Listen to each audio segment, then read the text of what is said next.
آج انشاءاللہ تعالی ہم سورۃ القاریہ کی آیت نمبر 1 سے لے کر آیت نمبر 5 تک پڑھتے ہیں اور ان آیات کو سمجھنے کی کوشش کرتے ہیں۔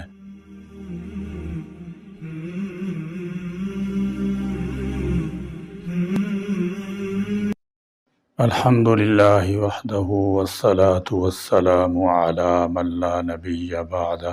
سورۃ القاریہ کا تعارف۔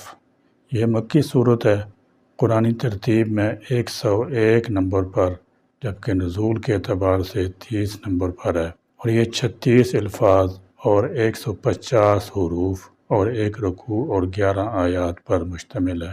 قاریہ کا معنی کھڑکھڑانے والی۔ یہ قیامت کے ناموں میں سے ایک نام ہے۔ چونکہ سورت کا آغاز اسی لفظ سے کیا گیا ہے، اس لیے سورت کا نام سورہ قاریہ رکھا گیا ہے۔ ما قبل سے ربط و مناسبت۔ پہلی سورہ کی طرح یہ سورہ بھی جزائے عمل سے تعلق رکھتی ہے۔ اس سے پہلی سورہ میں بھی یہی مضمون تھا۔ اس سورہ میں بتایا گیا ہے کہ بعض انسانوں کے اعمال وزنی ہوں گے اور بعض کے ہلکے ہوں گے۔ دونوں قسم کے لوگوں کو ان کے اعمال کی حیثیت کے مطابق بدلہ ملے گا۔ گویا یہ سورہ بھی جزائے عمل کو بیان کرنے والی صورتوں میں سے ایک ہے۔ گزشتہ صورت کے آخر میں قیامت کا اجمالی ذکر کیا گیا تھا۔ قرآن پاک میں قیامت کے مختلف نام آئے ہیں۔ القاریہ کا معنی ہے کھٹکھٹا دینے والی۔ اس سورہ میں قیامت کے تفصیلی احوال بیان کیے گئے ہیں۔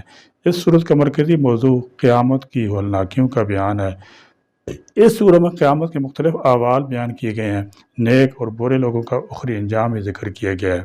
اعوذ باللہ من الشیطان الرجیم، بسم اللہ الرحمن الرحیم۔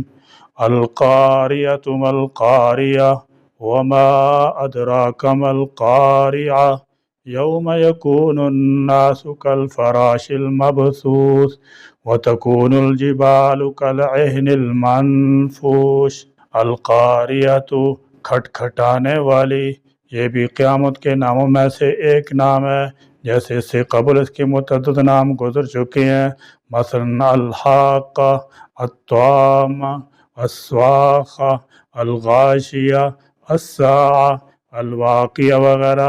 القاریہ اسے اس لیے کہتے ہیں کہ یہ اپنی ہولناکیوں سے دلوں کو بیدار اور اللہ کے دشمنوں کو عذاب سے خبردار کر دے گی، جیسے دروازہ کھٹکھٹانے والا کرتا ہے۔ مثلا عرب کہتے ہیں قراتہم القاریہ، یعنی فلاں قبیلے یا قوم کے لوگوں پر سخت آفت آ گئی ہے۔ قرآن مجید میں بھی ایک جگہ یہ لفظ کسی قوم پر بڑی مصیبت نازل ہونے کے لیے استعمال ہوا ہے۔ سورہ رعد میں ہے وَلَا يَزَالُ الَّذِينَ كَفَرُوا تُصِيبُهُم بِمَا صَنَعُوا قَارِعَةٌ۔ جن لوگوں نے کفر کیا ہے ان پر ان کے کرتوتوں کی وجہ سے کوئی نہ کوئی آفت مصیبت نازل ہوتی رہتی ہے۔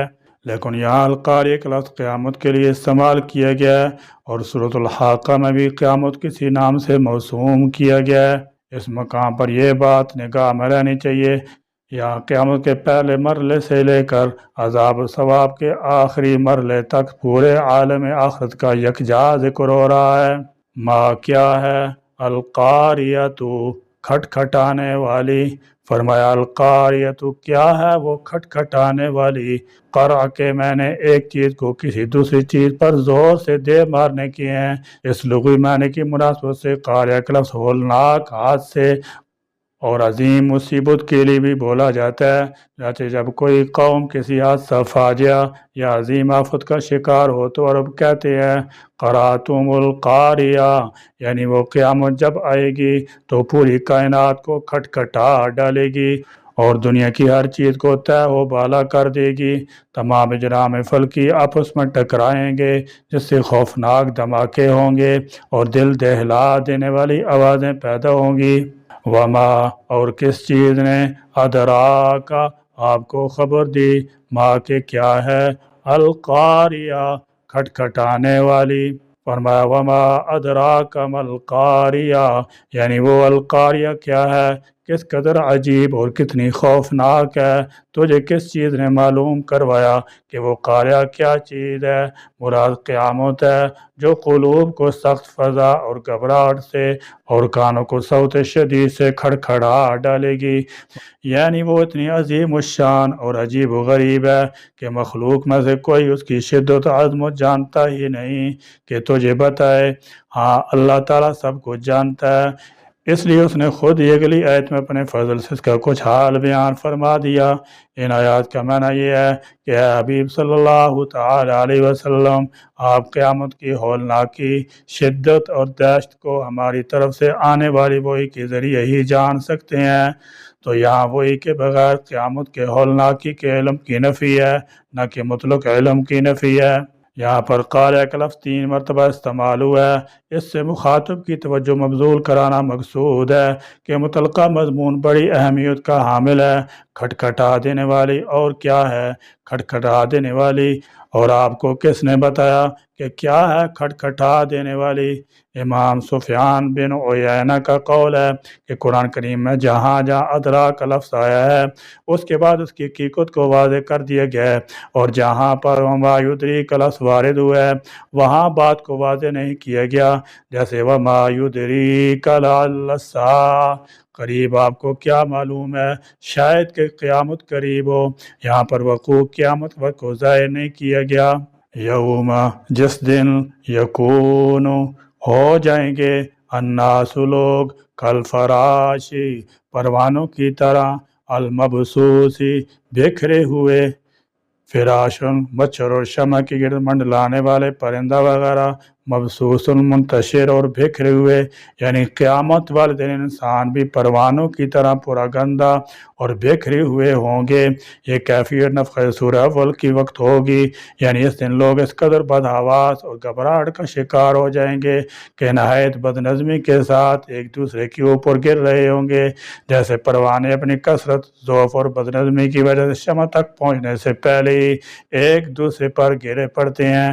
ان کا ادب شمع ہوتی ہے جو گرمی کی وجہ سے انہیں بھون ڈالتی ہے، مگر وہ یہ نہیں سمجھتے کہ وہ موت کے منہ میں جا رہے ہیں۔ فرمایا جس قیامت کا ذکر کیا گیا ہے وہ اس وقت واقع ہوگی، یوم یکون الناس کالفراش المبثوث، جس دن لوگ بکھرے ہوئے پتنگوں، پروانوں کی طرح ہو جائیں گے۔ جب آگ جلائی جاتی ہے تو کیڑے مکوڑے، پتنگے وغیرہ ارد گرد بھاگنے لگتے ہیں۔ پتنگوں میں فطری طور پر انتشار اور بدنظمی کا مادہ پایا جاتا ہے، ان میں افراتفری پائی جاتی ہے، بلا سوچے سمجھے اور منزل کے تعین کے بغیر بھاگتے پھرتے ہیں۔ فرمایا قیامت کے روز بھی انسان کی حالت ان پتنگوں سے مختلف نہیں ہوگی۔ آج یہ بڑے وزنی اور ثابت تدبیر بنے پھرتے ہیں، مگر قیامت والے دن یہ بھی افراتفری کا شکار ہو جائیں گے اور پتنگوں کی طرح دوڑنے لگیں گے۔ ان میں انتشار کی کیفیت پیدا ہو جائے گی، نظم و نسق ختم ہو جائے گا۔ حدیث شریف میں آتا ہے لوگ ایک دوسرے کے اندر گھسیں گے، انہیں پتہ نہیں چلے گا کہ ان کے عزیز و اقارب اور برادری کہاں ہے۔ فرمایا لوگوں کا یہ حال ضعف، بے تابی اور بد نظمی کی وجہ سے ہوگا۔ وَتَكُونُ، اور ہو جائیں گے، الجبال، پہاڑ، کالعہن، رنگین روئی کی طرح، المنفوش، دھنکی ہوئی۔ فرمایا وَتَكُونُ الْجِبَالُ كَالْعِهْنِ الْمَنْفُوشِ، اور پہاڑ دھنی ہوئی اون کی مانند ہو جائیں گے۔ العین، رنگدار اون کو کہتے ہیں، اور منفوش کے معنی ہے دھنی ہوئی، یعنی پہاڑ اپنی جگہ پر قائم نہیں رہیں گے بلکہ ریزہ ریزہ ہو کر رنگدار اون کی طرح ہوا میں اڑ رہے ہوں گے۔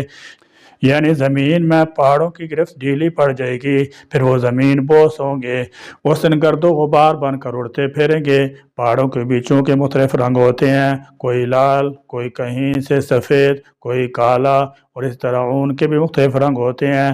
اسی جب پہاڑ ہوا میں اڑیں گے تو ایسا معلوم ہوگا جیسے دھنکی ہوئی اور رنگی ہوئی اون کے گالے اڑ رہے ہیں۔ دنیا میں زیادہ وزنی اور ثقیل چیز پہاڑوں کو سمجھا جاتا ہے، ویسے بھی اسی طرح ہے کہ پہاڑ ایک نہایت ہی مضبوط چیز ہے، مگر قیامت کو پہاڑوں کی جو کیفیت ہوگی اس کا نقشہ بیان کیا جا رہا ہے کہ ان کے ذرات رنگین دھنی ہوئی اون کی مانند منتشر ہو جائیں گے۔ آسمان بھی ایک مضبوط چیز ہے، اس کی مطلب سورہ الرحمن میں آیا ہے فَإِذَا انشَقَّتِ السَّمَاءُ فَكَانَتْ وَرْدَةً كَالدِّهَانِ، آسمان پھٹ کر سرخ ہو جائے گا۔ پھر یہ بھی آتا ہے کہ ٹوٹ کر ریزے ریزے ہو جائے گا، دریچے دریچے ہو جائے گا۔ اللہ تعالیٰ کے فرشتے بھی گھبرا کر کناروں پر چلے جائیں گے۔ یومئذ واہیہ، اس دن یہ مضبوط چھت بالکل کمزور ہو جائے گی، یہ آسمان ٹوٹ پھوٹ جائے گا، اس کی جگہ دوسرا آسمان تبدیل کر دیا جائے گا۔ یہ زمین جو ساری چیزوں کا ثقل برداشت کرتی ہے یہ بھی قائم نہیں رہے گی، اسے بھی تبدیل کر دیا جائے گا۔ اسی دن کے متعلق اللہ تعالیٰ نے فرمایا ان ربهم بهم یومئذ لخبیر، اللہ تعالیٰ اس دن کے حالات سے بخوبی واقف ہے۔ لوگ یہ نہ سمجھیں کہ اللہ تعالیٰ معاذ اللہ غافل ہے، وہ آج بھی اسی طرح جانتا ہے جس طرح ہمیشہ جانتا تھا، اور آئندہ بھی اس کے علم میں ہوگا۔ وحصل ما فی الصدور، سینوں کے راز ظاہر کر دیے جائیں گے۔ اذا بوسر ما فی القبور، جب قبروں کو کھیڑ کر مردوں کو باہر نکال دیا جائے گا۔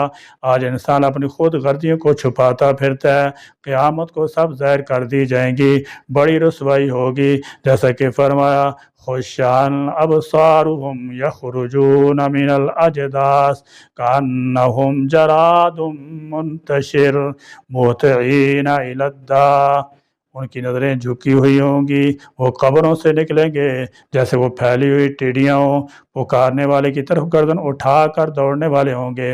اور فرمایا مہطعین مقرئی، اور فرمایا مہطعین مقنعی رؤوسہم لا یرتد الیہم طرفہم وافئدتہم ہوا، اس حال میں کہ تیز دوڑنے والے اپنے سروں کے اوپر اٹھانے والے ہوں گے، ان کی نگاہ ان کی طرف نہیں لوٹے گی اور ان کے دل خالی ہوں گے۔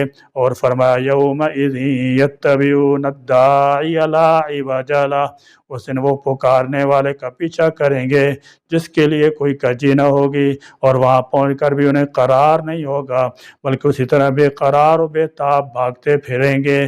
فرمایا یوم یفر المرء من اخیہ لکل امرئ منہم یومئذ شأن یغنی، جس دن آدمی اپنے بھائی سے بھاگے گا اس دن ان میں سے ہر شخص کی ایک ایسی حالت ہوگی جو اسے دوسروں سے بے پرواہ بنا دے گی۔ یا اللہ کریم ہمیشہ رہنے والی زندگی کی تیاری کی ہمیں توفیق عطا فرما، ہمیں نبی کریم صلی اللہ تعالی علیہ وسلم کی سچی محبت عطا فرما۔ یا اللہ کریم آپ کا اور آپ کے رسول علیہ الصلوۃ والسلام کا جو پیغام ہم کو پہنچے ہم اسے دل و جان سے قبول کرنے کی توفیق عطا فرما، اور اس پر دل و جان سے عمل پیرا ہونے کی توفیق عطا فرما۔ یا اللہ کریم مصیبت راحت ہر حال اور ہر آن میں ہم آپ کی طرف رجوع ہونے والے ہوں۔ یا اللہ اپنے عذاب سے دنیا بھی ہمیں یا اللہ ہمیں اپنے عذاب سے دنیا میں بھی ہمیں محفوظ فرما اور آخرت میں بھی اپنے امان میں رکھیے، آمین یا رب العالمین۔ وآخر دعوانا الحمد للہ رب العالمین۔